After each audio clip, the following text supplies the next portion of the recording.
नमस्कार दोस्तों। खूब पूजा पाठ करने के बाद भी घर में बरकत क्यों नहीं है?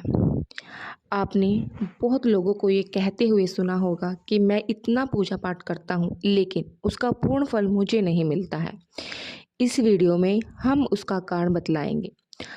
असल में जाने अनजाने में कुछ लोग पूजा के दौरान कई तरह की गलतियां कर बैठते हैं जिसकी वजह से उन्हें पूजा का फल नहीं मिल पाता और पूजा अधूरी ही रह जाती है। ऐसे में अगर आप गलत विधियों और नियमों के साथ पूजा करते हैं तो इसका विपरीत प्रभाव भी पड़ सकता है। चलिए जानते हैं घर और मंदिर में पूजा करने का सही तरीका क्या है। लेकिन उससे पहले अगर आप भी चाहते हैं कि माता लक्ष्मी की कृपा आप पे बनी रहे तो इस वीडियो को एक लाइक और चैनल को सब्सक्राइब जरूर कर लें और कमेंट बॉक्स में जय माता लक्ष्मी जरूर लिखें। किसी भी देवी देवता या भगवान का पूजन करने से पहले स्नान किया जाता है। स्नान के पश्चात शांत मन से भगवान के सामने आसन पर बैठा जाता है। पूजा कभी भी खड़े होकर नहीं करनी चाहिए और ना ही खाली फर्श पर बैठकर पूजा करनी चाहिए। कुछ लोग पूजा करते समय जमीन पर ही बैठ जाते हैं जो कि बिल्कुल गलत है। जिस तरह से आपने भगवान को बैठाने के लिए आसन दिया है ठीक उसी प्रकार स्वयं भी आसन पर ही बैठें। शास्त्रों में कंबल और कुश का आसन को पूजा के लिए शुभ माना गया है। इस बात का भी ध्यान रखें कि पूजा का स्थान घर के फर्श से थोड़ा सा ऊपर होना चाहिए क्योंकि भगवान अतुल्य और श्रेष्ठ है, इसलिए आप अपनी बराबरी में उनकी पूजा ना करें। पूजा के लिए भगवान को किसी चौकी पे या फिर फर्श से ऊंचे स्थान पर स्थापित करें। इसके अलावा पूजा घर में देवी देवताओं की मूर्तियों को कभी भी दीवार से सटाकर नहीं लगाना चाहिए। पूजा करते समय आपका मुंह उत्तर या फिर पूर्व दिशा में होना चाहिए। घर या किसी भी मंदिर में पूजा संपन्न करने के बाद भगवान से अपनी भूल के लिए उनके समक्ष क्षमा याचना जरूर कर लेनी चाहिए। इसे परमात्मा आपके द्वारा जाने अनजाने में की गई गलती को क्षमा कर देते हैं और आपको आशीर्वाद देते हैं। पूजा घर हमेशा घर के ईशान कोण में ही रहना चाहिए। पूजा घर में किसी एक देवी देवता की मूर्ति एक से ज़्यादा नहीं होनी चाहिए।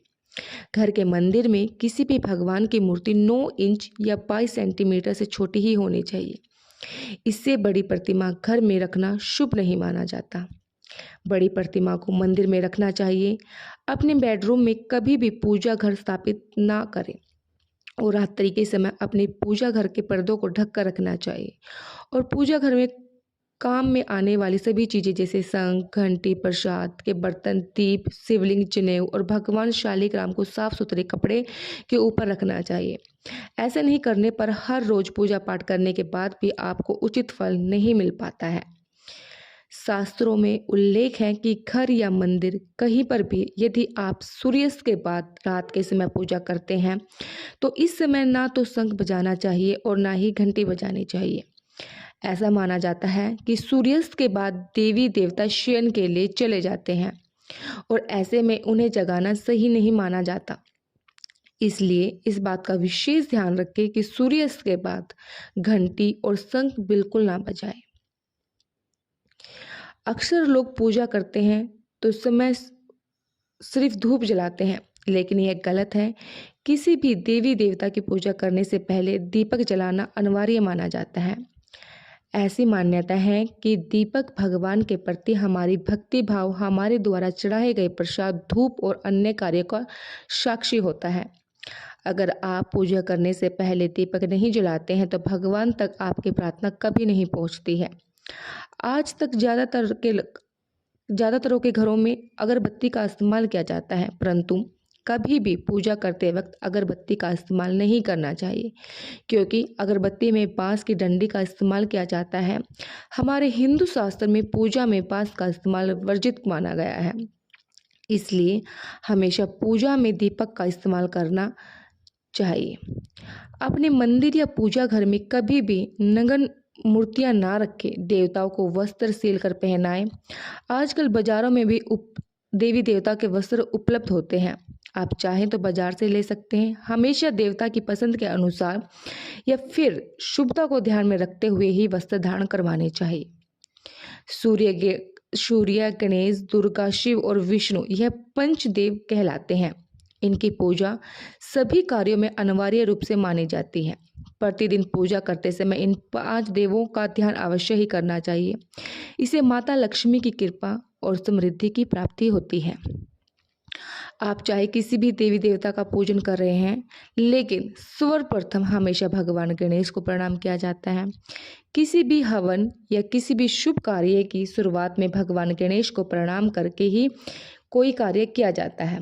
ऐसा कहा जाता है कि भगवान गणेश को प्रणाम किए बिना पूजा करने से उस पूजा का फल प्राप्त नहीं होता है। बिना सिर ढके पूजा करना नहीं चाहिए।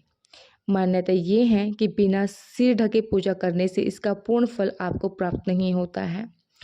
पूजा के दौरान सिर ढकना भगवान के प्रति श्रद्धा भाव को दर्शाता है। पूजा के दौरान सिर ढकने का धार्मिक कारण के साथ वैज्ञानिक कारण भी बतलाया गया है। इसलिए स्त्री हो या पुरुष पूजा के दौरान सिर जरूर ढकें। कभी भी भगवान को एक हाथ से प्रणाम नहीं करना चाहिए। हमेशा पूरी तरह से झुककर दोनों हाथों से ही प्रणाम करना चाहिए। जब भी आप पूजा करने किसी मंदिर में जाते हैं, तो आपको मंदिर में जो प्रसाद मिलता है उसे मंदिर में ही खाना चाहिए। भले ही आप उस प्रसाद का थोड़ा सा हिस्सा ही मंदिर में क्यों ना खाएं, बाकी हिस्सा घर ले जाने के लिए रख सकते हैं। यह ईश्वर के प्रति आपकी श्रद्धा का प्रतीक है। आप जब तक भी मंदिर जाते हैं तो आपको एक बार घंटी जरूर बजाना चाहिए। ऐसा माना जाता है कि घंटी बजाने से आपको संदेश सीधा ईश्वर तक पहुंचता है। घर में पूजा करने के बाद शंख घंटी को बजाना महत्वपूर्ण माना जाता है। इससे घर में सकारात्मक ऊर्जा का भी प्रवेश होता है। हमेशा इस बात का ध्यान रखें कि कभी भी दीपक से दीपक नहीं जलाना चाहिए। शास्त्रों के अनुसार जो व्यक्ति दीपक से दीपक जलाता है वह रोगी होता है।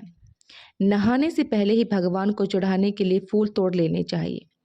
नहाने के बाद फूल तोड़ने पर फूल स्वयं ही चढ़ाया गया हुआ माना जाता है। ऐसा शास्त्रों में कहा गया है। पूजा पाठ करते समय या फिर किसी भी समय दीपक, शंख, भगवान की मूर्ति या तस्वीर, सोने के आभूषण और शालिग्राम को कभी भी सीधे जमीन या फर्श पर नहीं रखना चाहिए। घर या मंदिर में पूजा के समय भगवान की आरती करते समय भगवान विष्णु के सामने 12 बार, सूर्य देव के सामने 7 बार और दुर्गा माँ के सामने 9 बार, शंकर भगवान के सामने 11 बार और गणेश जी के सामने 4 बार आरती घुमानी चाहिए। इससे पूजा पाठ का सकारात्मक फल प्राप्त होता है। आपको किसी भी मंत्र का जाप करने के पश्चात आसन के नीचे की भूमि को स्पर्श करके नेत्रों से लगाना चाहिए। इससे आपको जाप का पूर्ण फल की प्राप्ति होती है। अगर आप किसी खास प्रयोजन के लिए कोई पूजा अनुष्ठान करते हैं तो उसके लिए संकल्प को पूरा करने में ज़्यादा समय नहीं लगाना चाहिए। अगर आपने कहीं किसी को दान करने का संकल्प लिया है तो उसे जितना जल्दी हो सके पूरा कर देना चाहिए। संकल्प को पूरा करने में देरी से पूजा का अनुष्ठान का पूरा लाभ प्राप्त नहीं होता है। किसी को भी कोई वस्तु दान दक्षिणा हमेशा दाहिने हाथ से ही देनी चाहिए। एकादशी, अमावस्या, कृष्ण चतुर्थी, पूर्णिमा, व्रत तथा श्राद्ध के दिन बाल और दाढ़ी नहीं बनवानी चाहिए। जिन लोगों का यज्ञवत संस्कार हो चुका हो उन्हें बिना जनेऊ पहने पूजा पाठ या किसी भी तरह का अनुष्ठान करना नहीं चाहिए, क्योंकि बिना जनेऊ धारण किए भी जो भी धार्मिक कार्य किया जाता है वह निष्फल हो जाता है। सभी हिंदू घरों में पूजा पाठ या अन्य धार्मिक कार्यों में इस्तेमाल करने के लिए गंगा जल रखा जाता है, लेकिन आपको पता है कि प्लास्टिक की बोतल में या किसी अपवित्र धातु के बर्तन जैसे एल्युमिनियम और लोहे के बने बर्तन में गंगा जल नहीं रखना चाहिए। गंगा जल तांबे के बर्तन में रखना शुभ माना जाता है। अगर आप पूजा करने के लिए मंदिर जा रहे हैं तो आपको हमेशा घर से लोटे में जल लेना चाहिए। कभी भी मंदिर में रखे जल्दी से ईश्वर का जल अभिषेक नहीं करना चाहिए। जब भी जल चढ़ाकर मंदिर से वापस आए तब आपको ध्यान देना है कि जल का लोटा कभी भी खाली घर वापस ना लाएं। यदि आप जल भरकर मंदिर से वापस लोटा लाते हैं तो इससे शुभ फलों की प्राप्ति होती है। हर रोज लक्ष्मी स्तोत्र या कनकधारा स्तोत्र का पाठ अवश्य करना चाहिए। यह धन प्राप्ति और धन संचय करने में विशेष फलदायी माना जाता है। यह एक चमत्कारी स्तोत्र है जिसके पाठ से माता लक्ष्मी की कृपा आप पे बनी रहती है। इस स्तोत्र की खासियत यह है कि यह किसी भी विशेष माला या पूजा पाठ की मांग नहीं करता है। पूजा अर्चना करने के बाद आप इनका पाठ कर सकते हैं। साल 2024 में आप हर रोज लक्ष्मी स्तोत्र या कनकधारा स्तोत्र का पाठ अवश्य ही करें, जिससे आपकी उन्नति होगी और धन की भी बचत होगी। वास्तु शास्त्र के अनुसार बहुत से लोगों में आदत होती है कि खाना खाते समय पढ़ाई या कामों की चीज़ें करते हैं। यह बहुत ही अशुभ माना जाता है। साल 2024 में आप इस आदत से बचें। यह आपके धन के साथ साथ कई चीज़ों के लिए भी नुकसानदायक साबित हो सकता है। खाना खाते ही पाचन क्रिया शुरू हो जाती है। अगर आप खाना खाते समय पढ़ाई या फिर कोई अन्य कार्य करते हैं तो इसका असर आपकी पाचन शक्ति पर पड़ता है, जिससे स्वास्थ्य संबंधी कई समस्या बननी शुरू हो जाती हैं।